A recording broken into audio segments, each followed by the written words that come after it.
첫 시간 주님께 안녕하세요. 대강교회 오훈 목사입니다. 5월 11일 월요일입니다. 하나님 우리에게 준 말씀은 출애굽기 14장 1절에서 14절까지 말씀입니다. 여호와께서 모세에게 말씀하여 이르시되 이스라엘 자손에게 명령하여 돌이켜 바다와 믹돌 사이에 비아히로다 곧 바알스본 맞은편 바닷가에 장막을 치게 하라. 바로가 이스라엘 자손에 대하여 말하기를 그들이 그 땅에서 멀리 떠나 광야에 갇힌 바 되었다 하리라. 내가 바로의 마음을 완악하게 한즉 바로가 그들의 뒤를 따르리니 내가 그와 그의 온 군대로 말미암아 영광을 얻어 애굽 사람들이 나를 여호와인 줄 알게 하리라 하심에 무리가 그대로 행하니라. 그 백성이 도망한 사실이 애굽 왕에게 알려지매 바로와 그의 신하들이 그 백성에 대하여 마음이 변하여 이르되 우리가 어찌 이같이 하여 이스라엘을 우리를 섬김에서 놓아 보내었는가 하고 바로가 곧 그의 병거를 갖추고 그의 백성을 데리고 갈새 선발된 병거 600대와 애굽의 모든 병거를 동원하니 지휘관들이 다 거느렸더라. 여호와께서 애굽 왕 바로의 마음을 완악하게 하셨으므로 그가 이스라엘 자손의 뒤를 따르니 이스라엘 자손이 담대히 나갔습니다. 애굽 사람들과 바로의 말들, 병거들과 그 마병과 그 군대가 그들의 뒤를 따라 바알스본 맞은편 비아히롯곁 해변 그들이 장막 친 데에 미치니라.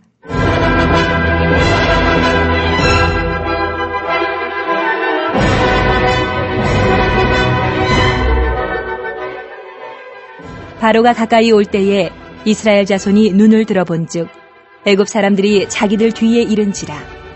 이스라엘 자손이 심히 두려워하여 여호와께 부르짖고 그들이 또 모세에게 이르되 애굽에 매장지가 없어서 당신이 우리를 이끌어내어 이 광야에서 죽게 하느냐?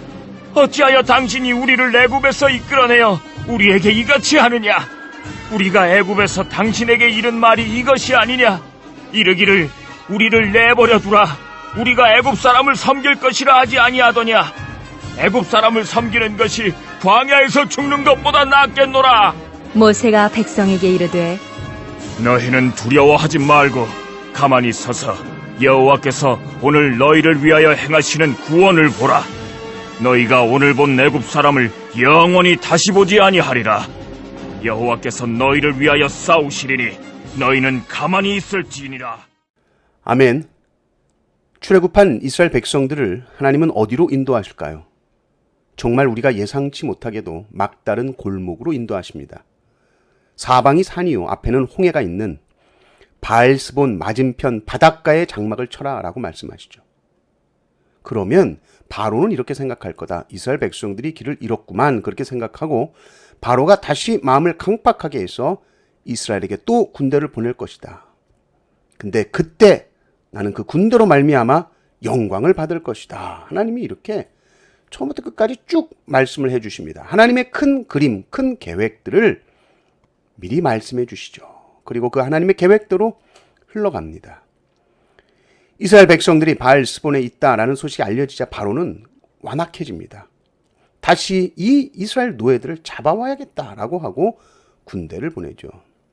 선발된 병거 600대 그리고 애굽의 모든 병거를 동원해서 이스라엘 백성들을 쫓아갑니다. 그런데 문제는 이스라엘 백성들이죠. 하나님의 큰 그림 속에서 홍해는 뭡니까? 거기는 승리의 장소입니다. 승리하게 해주겠다. 영광 받는 장소다.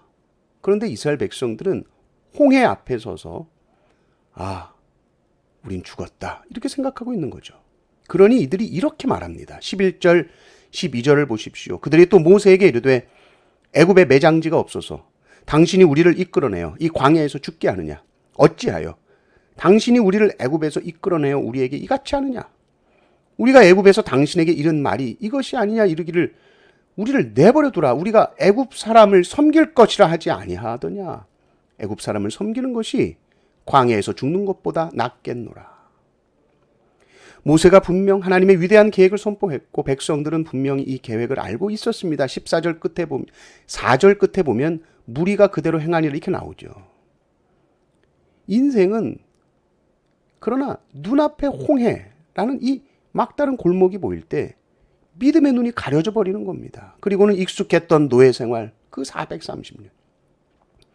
이스라엘 민족 가운데 길들여져 있던 그 노예 근성이 또 나오는 거예요. 애굽의 군대 소리를 들으니 두려움에 휩싸입니다. 하나님께서 영광을 보여주신다 말씀하셨는데 애굽 군대를 통해서 내가 여호와인 줄 알리라. 그 영광을 보게 해주신다고 말씀해 주셨는데 그 말씀은 온데간데 없죠. 그리고 입에서는 말도 안 되는 불평이 터져 나옵니다. 애굽에 매장지가 없어서 광야에 우리 묻으려고 그러냐. 애굽 사람 섬기는 게 더 낫다. 광야에서 죽는 것보다 낫겠다. 이게 두려움의 결과입니다. 믿음의 결과가 아니라 두려움의 결과는 불평이요. 곧 죽을 것이라는 절망입니다. 홍해는 하나님의 영광을 보는 장소인데 이스라엘 백성들은 지금 하나님의 영광을 보는 장소가 아니라 죽음의 장소가 되어버린 것이죠. 이제 모세를 통해 하나님의 말씀이 선포됩니다. 첫 번째는 두려워하지 말라는 겁니다. 두려우면 하나님을 보지 못합니다. 그리고 가만히 있으라는 겁니다. 그리고 보라는 겁니다. 멈춰야죠. 두려워하지 말고 호들갑 떨지 말고 하나님께서 일하실 공간을 내어드리라는 겁니다. 믿음으로 가만히 있어라. 13절, 14절에 이 가만히 있으라는 말을 두 번이나 반복해서 하시죠. 모세가 백성에게 이르되 너희는 두려워하지 말고 가만히 서서 여호와께서 오늘 너희를 위하여 행하시는 구원을 보라. 너희가 오늘 본 애굽 사람을 영원히 다시 보지 아니하리라. 여호와께서 너희를 위하여 싸우시리니 너희는 가만히 있을지니라. 우리가 멈출 때 누가 싸우십니까? 여호와께서 너희를 위하여 싸우신다. 홍해라는 막다른 길이라는 것이 그냥 재수가 없어서 맞닥뜨린 것이 아닙니다. 하나님의 세밀한 계획 속에서 이 홍해라는 장소가 허락됐거든요. 이 홍해라는 곳에서 하나님께서 친히 싸우실 것이고 애굽 군대를 완전히 무너뜨리시고 하나님의 영광을 드러내 보여주실 영광의 장소가 홍해입니다. 그러니 우리 앞에 우리가 감당할 수 없는 홍해가 있을 때 가만히 있으십시오. 이것은 아무것도 하지 않은 무책임이 아니라 내 수단과 내 방법을 내려놓는 시간이죠. 그리고 하나님의 일하심과 하나님의 역사를 잠잠히 기다리는 거룩한 멈춤의 시간입니다. 병거가 뿌옇게 먼지를 일으키면서 나에게 다가올 때 하나님의 말씀과 하나님의 섭리를 기억하십시오. 아, 이 일도 하나님은 알고 계시지. 이미 알고 계시지.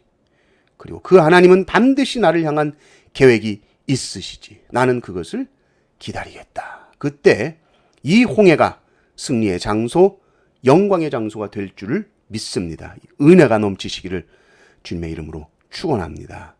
아멘.